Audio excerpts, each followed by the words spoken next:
কি কে আপনি? হ্যাঁ, আপনি ভণ্ড পীরের লোক? আপনি ভণ্ড পীরের লোক না? এই আমাদের সমাজে এগুলো ভণ্ডামি আছে না নাই? তো সেগুলো তুলে ধরা লাগবে না? খারাপ লাগছে? আল্লাহ হেদায়েত দান করুক। জোরে কোন আমিন। আমাদের সমাজে এগুলো ভণ্ডামি চলতে পারে? ভণ্ড পীর যেখানে, হক্কানি আল্লাহওয়ালা যেখানে। হ্যাঁ, পীর হলে ভালো পীর হওয়া লাগবে। প্যান্ট শার্ট পরে দাড়ি নাই পীর, ওটা পীর না টাটকা শয়তান, এটা বোঝা লাগবে। আবার বলে পানির ভিতর জ্বললে বাতি ঝড় বাতাসেও নেবে না, ল্যাংড়া বাবার মুরিদ হইলে নামাজ রোজা লাগে না। আছে না? না, এই দুনিয়াতে এমন কোন নবী রাসূল নাই যে নবী রাসূল সালাত আদায় করে না। আর অত বড় পীর নাকি নামাজ লাগবে না, ও নবীদের চাইতে বড়। নাউজুবিল্লাহ কম, আরো জোরে বলে নাউজুবিল্লাহ। ভাই সিজদার মধ্যে একটা সিজদা দিবি জান্নাত পার হয়ে জাহান্নামের গর্তে পড়বি। আছে না নাই ভণ্ড? খবরদার বাজান, কোন ভণ্ডের কাছে যাওয়া যাবে না। যেই দরবারে নারী পুরুষ একত্রে হইয়া বাতি নিভায়া জিকির করে, ওটা জিকির না, জিকিরের নামে শয়তানি। খালি জিকির কি যে করতেছে। আপনাদের এলাকা অবশ্য নাই না? এলাকায় আছে? বাপরে বাপ, তাহলে মানে ভুলই করলাম। রাগ করতেছেন? শোনেন ভাই, আল্লাহওয়ালার বিরুদ্ধে আমি হক্কানি আল্লাহওয়ালা যেখানে আমরা আছি, যে পীরের পা থেকে মাথা পর্যন্ত নবীর সুন্নাত দিয়ে ঢাকা, যার চেহারার দিকে তাকালে আল্লাহর কথা স্মরণ হয়, যে পীর নিজেই ইমামতি করিয়া মুরিদদেরকে নিয়ে নামাজ আদায় করে, সময়ে প্রয়োজন রাজপথে আন্দোলন করে, এগুলো হলো পীর। আর খানকানে বসে আছে। আল্লাহ আমাদের হেদায়েত দান করুন। মহিলারা গেলে তাদেরকে বলে মা আয়। মহিলা চিন্তা করছে এত বড় পীর, আল্লাহর ওলি আমারে ডাকতেছে, যদি পীরের কাছে না যায় জাহান্নামে জায়গা হবে। ও দৌড়ে যা পীর সাহেবের সাথে ধরছে। বুড়া পীর মহিলা মুরিদ পায়া বুকের সাথে জড়াজড়ি করতেছে। আপনার কি বলেন, পীরের সাথে মহিলা কোলাকুলি করা তো অবশ্যই জায়েজ, জায়েজ নাই? আবার ওই মহিলা পীরের বুকের ভিতর সেই শান্তি পাইছে, আনন্দের ঠেলায় গান গায়, বাবা আমি তোমায় ভালোবাসি গো বাবা, তোমার চরণ সুমিতে বাবা, তোমার কাছে আসি গো বাবা, আমি তোমায় ভালোবাসি। যেই মহিলা স্বামীকে বাদ দিয়ে পীরের ফাটা পায়ে চুমা খায়, ওই নারীর চরিত্রে ঠিক নাই। এ কারো বউ যদি পীরের কাছে যেতে চায় না, ধমক দেন, তোর পীর আমি পছন্দ হয় না, আমি তোর পীর। এ কথা কয় না কেন? এ বউকে কি বলবেন? আমি তোর পীর। আয়েশা, ফাতেমা, খাদিজা, হাজেরা, আসিয়া, মারিয়াম, এদের জীবনী কিনে দিলেন, যেগুলো সব জান্নাতি নারী। এদের জীবনী পর জান্নাতি জীবন গড় পীর সাহেবের কাছে পেতে দিচ্ছে। হ্যাঁ, কি কে আপনি? হ্যাঁ, আপনি ভণ্ড পীরের লোক? আপনি ভণ্ড পীরের লোক না? এই আমাদের সমাজে এগুলো ভণ্ডামি আছে না নাই? তো সেগুলো তুলে ধরা লাগবে না? খারাপ লাগছে? আল্লাহ হেদায়েত দান করুক। জোরে কোন আমিন। আমাদের সমাজে এগুলো ভণ্ডামি চলতে পারে? ভণ্ড পীর যেখানে, হক্কানি আল্লাহওয়ালা যেখানে। হ্যাঁ, পীর হলে ভালো পীর হওয়া লাগবে। প্যান্ট শার্ট পরে দাড়ি নাই পীর, ওটা পীর না টাটকা শয়তান, এটা বোঝা লাগবে।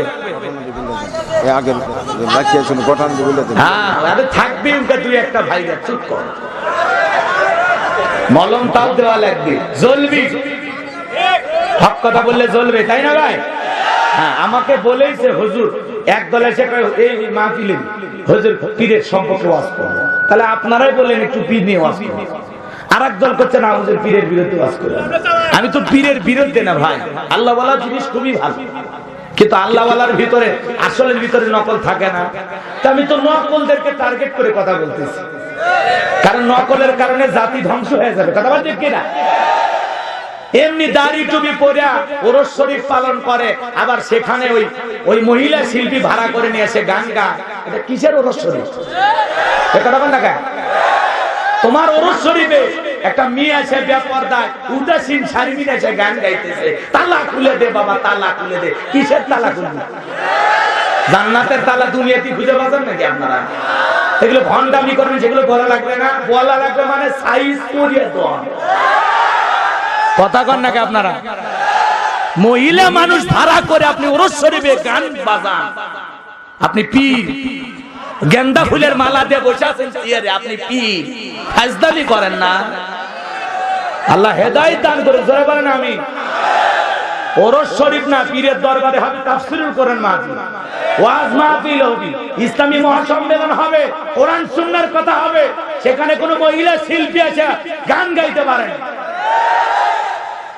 আল্লাহ জাতিকে হেদায়েত দান করুন। চলেন সামনের দিকে যাই। তাহলে গায়েব, গায়েব, এই গায়েবের কথা যা এরকম বললাম যে গায়েব আসলে দুনিয়ার কেউ জানে, কোন পীর জানে না, কোন পীর জানে না, কোন আলেম ওলামা জানে না। গায়েবের ইলম একমাত্র আল্লাহর কাছে। জোরে বলেন, গায়েবের ইলমের অধিকারী কে? দুনিয়ার কোন মানুষ গায়েব জানে? আর যদি কেউ গায়েবের দাবিদার করে ওটা টাটকা ভণ্ড, এটা কোনো সন্দেহ? ঠিক আছে, কথা বোঝানোর জন্য এই টিপ দিলাম। তাহলে ভণ্ডকে সাইজ করা কি হযরত ওমর ফারুক তরিকা দেখায় দিয়েছেন। খালি মার খেজুরের ডাল দিয়ে পিটাইছে, আমরা বাঁশ দিয়ে পিটাই। ঠিক আছে, তারপরে সাইজ করে দাও। আল্লাহ হেদায়েত দান করুন। করে কোন আমি সামনের দিকে যাই বাজান আমার। সমস্ত জনগণ বাদশার দরবার থেকে চলে গেল, সবাই টেনশনে পড়ে গেল। ও বাদশা, 7 দিন কেন? 7 দিন যদি দেন, 70 দিনও যদি দেন, 7 বছরও যদি দেন, 70 বছরও যদি দেন, আমাদের পক্ষে এই কথা বলা সম্ভব নয় যে আপনি স্বপ্নে কি দেখেছেন। কথা বলেন ঠিক কি না? জেলার যখন জেলখানা দিয়ে ঘুরতেছে বাজান, ওই জেলারকে দেখা মাত্রই পয়গম্বর দানে ইসলাম ডেকে বলে, জেলার এদিকে আসো, তোমারে দেখে মনে হয় টেনশনে আসো। বলে টেনশনে থাকবো না মানে? বাদশা গতকাল রাত্রে কি যেন স্বপ্ন দেখেছে, আজকে স্বপ্নের ব্যাখ্যা যখন বলতে যাবে, স্বপ্নের কথা যখন বলতে যাবে, স্বপ্নের কথা ভুলেই গেছে, স্বপ্ন বলতে পারলো না। জাতির মানুষ স্বপ্নের ব্যাখ্যাও জানতে পারলো না। তখন বাদশা উল্টো স্লোগান দিয়েছে, 7 দিনের মধ্যে যদি এই দেশের স্বপ্নের তাবির কারক গণক জ্যোতিষী যারা আছে, ওরা যদি এই কথাটা পরিষ্কার ভাবে সমাধান না করে দিতে পারে, বাদশা 7 দিন পরে সবাইকে ফাঁসি দিয়ে মারবে। নবী দানিয়েল আলাইহিস সালাম ডেকে বলে, তোমার বাদশা স্বপ্নে কি দেখেছে সেই স্বপ্নের কথাও আমার জানা আছে, স্বপ্নের ব্যাখ্যা কি হবে দুইটাই আমি জানি। জোরে বলেন মারহাবা। জেলার এই কথা শোনার পর মারছে দৌড় দেখে বলে, বাদশাহ আর টেনশন করা লাগবে না, জেলখানে একটা কয়েদি আছে, আসামি আছে, নাম হলো দানিয়াল। আপনি কি স্বপ্নে দেখেছেন সেই কথাও নাকি সে জানে, আবার স্বপ্নের ব্যাখ্যাটা কি হবে সেইটাও তার জানা আছে। এই কথা শোনা মাত্রই জালেম বাদশাহ বকতে না করে বলতেছে, বাজান কই, বাজানোকে আমার কাছে নিয়ে আসো। ঠেলার না বাবাজি। এইবার নবী দানিয়েলের কাছে, দানিয়েল আলাইহিস সালামের কাছে যখন জেলার চলে গেছে, ডেকে বলে, আপনি আমার সাথে চলেন। বাদশা আপনাকে ডেকেছে। নবী দানিয়েল আলাইহিস সালাম ডেকে বলে, শোনো, আমি একা যেতে রাজি নাই, আমার 70,000 লোককে গ্রেফতার করা হয়েছে, একে একে সবাইকে জেলখানা থেকে ছেড়ে দিতে হবে, তারপরে আমি বের হব। বলেন আল্লাহু আকবার। আদর্শ নেতা ডেকেছে, আগে জনগণের কথা চিন্তা করে, এজন্য যাত্রার পিছনে স্লোগান দিয়ে লাফালাফি করেন না। বল্টু ভাইয়ের চরিত্র ফুলের মতো পবিত্র, নামাজ পড়ে, গাঁজা খাই 5 ওয়াক্ত, ঘুম চুরিতে ফাঁকা পড়তো, শয়তানের এক